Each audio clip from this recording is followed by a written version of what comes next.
Salut, c'est Chris. On est, tu t'en fous qu'on est, je le dis plus maintenant. Si on est le mardi 5 avril.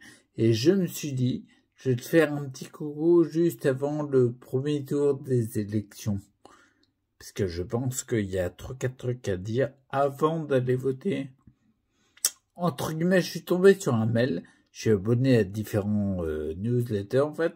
La newsletter, le thème du mail, en fait, la newsletter, c'est la santé non censurée. Donc, santé non censurée, t'imagines bien que il y a des choses qu'on n'aimerait pas voir on verra pas sur TF1. BFM, tu verras pas, c'est clair. Il y a un truc qui disait que je voulais te partager. C'est que j'ai déjà parlé de Laurent Toubiana. Laurent Toubiana, épidémiologiste, il s'est vu refuser par le Sénat de voir des chiffres, en fait des statistiques, pour pouvoir faire la lumière sur la hausse de mortalité en 2021 en France. Et c'est pareil dans les autres pays d'Europe. C'est un peu bizarre. Les chiffres, en fait, il faut regarder les stats, et la France les a. Il faut regarder les stats pour pouvoir faire le tri, à savoir pourquoi il y a une hausse de mortalité en 2021, et rien à voir avec le Covid, parce qu'on est en train de parler de la tranche d'âge des 15-45 ans. Faut savoir que la mortalité du Covid est plus âgée, largement plus âgée. Donc, du coup, rien à voir avec. Ils voulaient mettre en lumière le rapport vacciné et non vacciné, enfin, vacciné injecté et non injecté, pour écarter éventuellement cette éventualité-là et regarder ailleurs s'il y a besoin. D'accord? Et ça lui a été refusé par le Sénat qu'il puisse mettre en éventualité un possible lien entre les vaccinés et la surmortalité de 2021.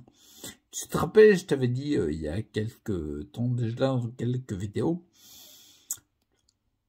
je vous regardez par la fenêtre, mais je vois pas l'hécatombe annoncée liée au Covid-19.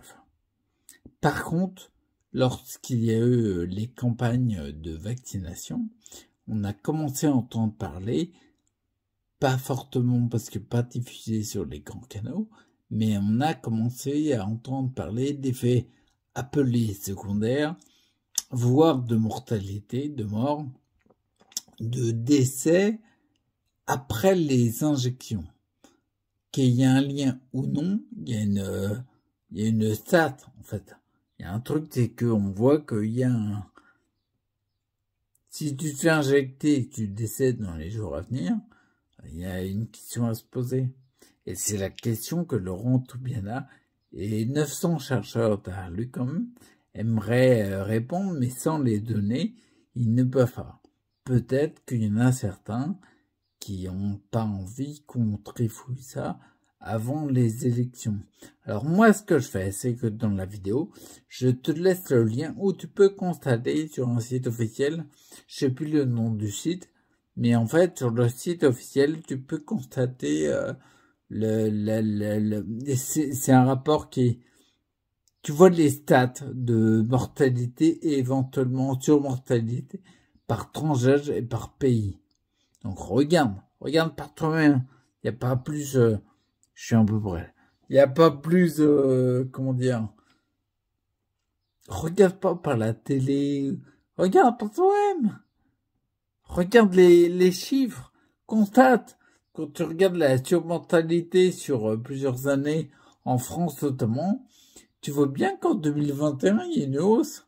Là, je regardais tout à l'heure la surmortalité, je voyais la courbe 2020, la courbe 2021, la courbe 2022, la courbe qui est au début, la courbe 2021, toute mort contenue, il y a une hausse. C'est clair et net. Ça, on peut pas le nier. Il n'y a pas de Covid-19 virulent. Donc, j'ai envie de dire qu'on arrête de nous casser les couilles avec le Covid-19. Il faut augmenter ton terrain. Augmenter ta santé de base. Le reste, après, le corps, il fait son office. vis-à-vis des pathogènes. Faut arrêter de mettre des pathogènes dans tous les sens, y compris la 5G. C'est un pathogène. Regarde sur Wikipédia, mais les radiations, ça fait partie des pathogènes. Et puis arrêtez, c'est pas en mangeant, en ayant des recommandations de 5 fruits et légumes par jour que ça va changer quelque chose. Si tes fruits et légumes ils sont blindés de pesticides, ça sert à rien. D'accord? Bon allez, je te laisse regarder, va voir par toi-même, c'est important. Je te laisse regarder par toi-même les chiffres. Et puis, je te dis bientôt, ok? Reste acteur pour ta santé.